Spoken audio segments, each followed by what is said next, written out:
제가 비상계엄을 결단한 이유는 이 나라의 절체절명의 위기를 더 이상 방치할 수 없다는 절박함 그것이었습니다. 국정마비와 자유민주주의 붕괴를 막고 국가 기능을 정상화하기 위해 절박한 심정으로 계엄을 선포한 것입니다. 피청구인 윤석열은 헌법 제77조에서 규정한 계엄의 조건을 위반했습니다. 헌법 제77조 1항에 대통령은 전시, 사변 또는 이에 준하는 국가 비상사태에 있어서 병력으로서 군사상의 필요에 응하거나 공공의 안녕 질서를 유지할 필요가 있을 때에는 법률이 정하는 바에 의하여 계엄을 선포할 수 있다고 되어 있습니다. 12월 3일의 대한민국은 전시, 사변 또는 이에 준하는 국가 비상사태도 아니었고 병력으로서 군사상의 필요에 응하거나 공공의 안녕 질서를 유지할 필요가 없었습니다.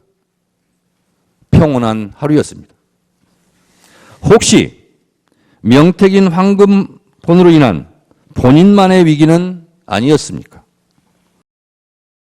피청구인 윤석열은 계엄 선포의 절차적 정당성을 위반했습니다. 계엄법 제2조 5항은 대통령이 계엄을 선포하거나 변경하고자 할 때에는 국무회의의 심의를 거쳐야 한다. 계엄 선포 시 정상적인 국무회의 심의 과정이 없었습니다. 국무위원들의 증언에 따르면 국무총리를 거치는 절차도 하지 않았고 개회에서는 폐회에서는 안건 토론 등 정상적인 국무회의도 부서한 회의록 문서도 부존재해 보입니다. 피청구인을 파면해야 할 뚜렷한 증거이자 이유입니다. 계엄 당일 국무회의는 국무회의로 보기 어렵다는 주장이 있습니다. 그런데 국무회의를 할 것이 아니었다면 도대체 12월 3일 밤에 국무위원들이 대통령실에 온 이유를 오히려 제가 묻고 싶습니다.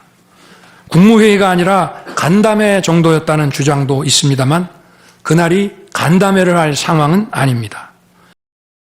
피청구인 윤석열은 비상계엄을 해제할 유일한 권한이 있는 국회를 침탈했습니다. 이런 국회의 권한과 권능을 강압에 의하여 방해하려고 국회를 무장병력으로 통제, 봉쇄하려 했습니다. 이는 형법 제87조, 형법 제91조에서 규정한 내란의 죄를 위반한 명백한 국헌문란 내란 행위입니다. 국회 질서 응원하지만 국회는 국회 자체 내 질서 유지 시스템이 있습니다. 국회 유리창을 깨부수고 난입한 것은 질서 유지가 아니라 억압이고 폭력입니다. 국회 질서를 문란케 한 것은 다름 아닌 피청구인 윤석열 본인입니다. 국회의원을 체포하거나 본회의장에서 끌어내라고 했다는 것입니다. 정말 터무니없는 얘기입니다. 의원을 체포하거나 끌어내라고 했다는 주장은 국회에 280명의 질서유지 병력만 계획한 상태에서 앞뒤가 맞지 않는 얘기입니다. 군인이 민간인들에게 폭행당한 일은 있어도 민간인을 폭행하거나 위해를 가한 일은 한 건도 없었습니다. 극히 일부 지지자들에게 기대어 국가 혼란을 부추기고 선동하는 듯한 추한 모습을 보였고 부정선거라는 망상에 사로잡혀 있습니다. 부정선거 음모론은 제가 보기에 계엄 선포문에도 없던 사후 알리바이에 불과합니다. 아직도 부정선거 음모론의 포로가 되어 총선 결과로 구성된 국회를 부정하고 있습니다. 2023년 중앙선관위를 포함한 국가기관들이 북한에 의해 심각한 해킹을 당했습니다.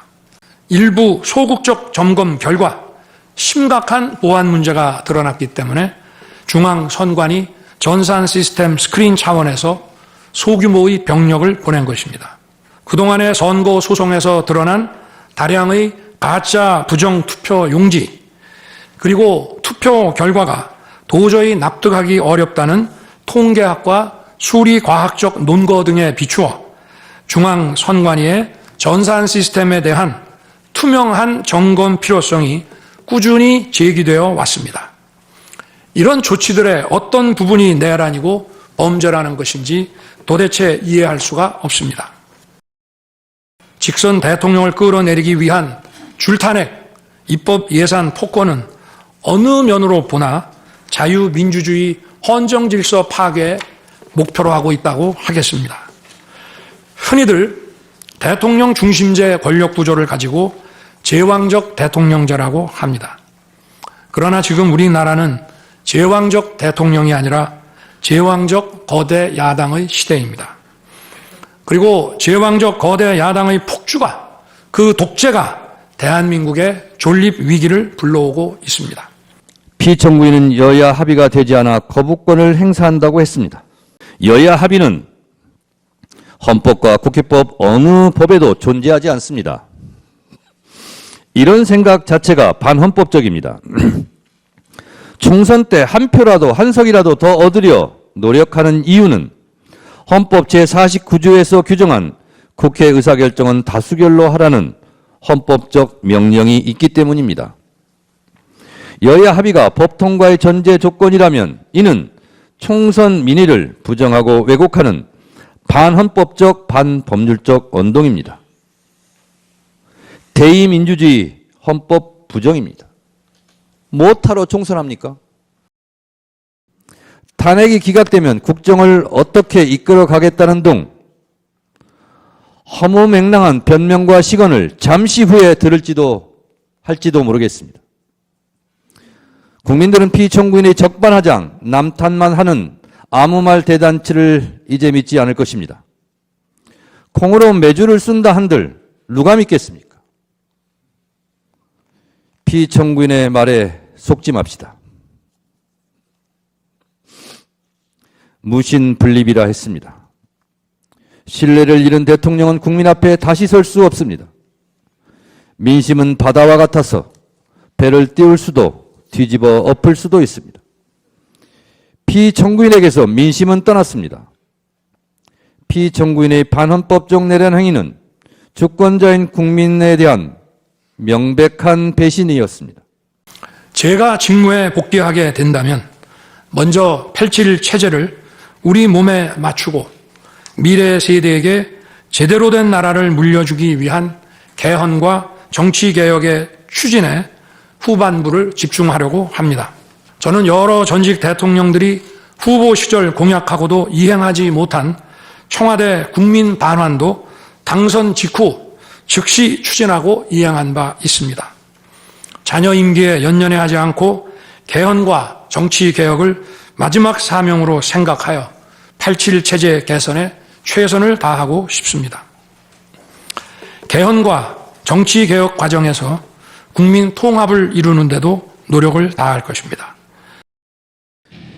피청구인 윤석열에 대한 파면 결정은 대한민국 민주주의 놀라운 회복력을 보여주는 동시에 대한민국 헌법이 살아있고 현실에서 작동하는 실질 규범이라는 점을 보여주는 역사의 기록이 될 것입니다. 존경하는 헌법재판관님, 피청구인은 이제 대한민국의 대통령직을 유지할 자격이 없습니다. 국민들 마음속의 대통령이 아닙니다. 우리 국민은 헌법에 적은 헌법으로 막았습니다. 민주주의 적도 민주주의로 지켜냈습니다.